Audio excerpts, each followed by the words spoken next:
ये कहानी उस रात की है जब देश के वीरों के शवों को अंग्रेजों ने मिट्टी के तेल से जलाने का प्रयास किया। ग्रामीणों के डर से जब अंग्रेज छोड़ भागे भगत सिंह, राजगुरु और सुखदेव के अधजले शव। वो रात जब सतलुज किनारे जलाए जा रहे अधकटे शवों की आग अधूरी रह गई। सतलुज का पानी भी लुहुलुहान हो उठा। लहरों में तैरते शवों के टुकड़े देखकर ग्रामीणों की आंखें नम हो गई। शवों को नदी से निकाला, पर कैसे हुई जली कटी लाशों की पहचान? भगत सिंह की पहचान उनके चेहरे और जूतों से की गई। लंबा कद और शरीर की बनावट से सुखदेव की पहचान हुई। वहीं राजगुरु के कपड़े और चेहरे ने बताई अपनी पहचान। 24 मार्च 1931 की सुबह ग्रामीणों ने पूरे सम्मान से हुसैनीवाला में अंतिम संस्कार किया। ये कहानी उन 23 वर्ष के 3 नौजवानों की है जिन्होंने गुलामी के बजाय 23 मार्च 1931 को फांसी चुनी। 28 सितंबर को हर वर्ष शहीद भगत सिंह की जयंती पूरे भारत में मनाई जाती है।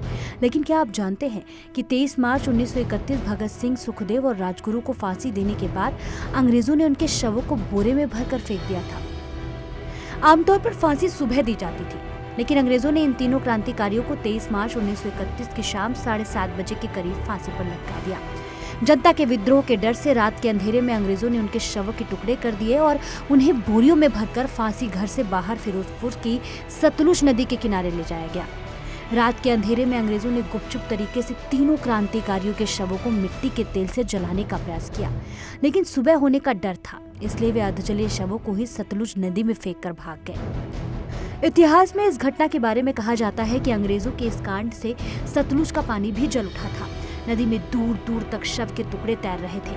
तो ग्रामीणों ने भगत सिंह के चेहरे की बनावट और जूते से पहचान की। साथ ही सुखदेव की पहचान लंबा कद और शरीर की बनावट से हुई, तो राजगुरु के कपड़े और चेहरे से पहचान की गई। ग्रामीणों ने शव एकत्रित कर विधिवत दाह संस्कार किया था।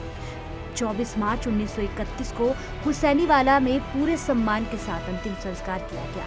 आज हुसैनीवाला में वह राष्ट्रीय शहीद स्मारक खड़ा है, जहां भगत सिंह, सुखदेव और राजगुरु की समाधियां हैं। अंग्रेजों ने इस पूरी घटना को छिपाने की कोशिश की, लेकिन खबर फैल गई। लाहौर के प्रताप और झंकार ने मार्च 1931 को विस्तार से लिखा कि अंग्रेजों ने बलिदानियों के शवों को जलाने की कोशिश की। द ट्रिब्यून ने 25 मार्च 1931 को संक्षिप्त रिपोर्ट दी, लेकिन सेंसरशिप के कारण बहुत कुछ दबा दिया गया।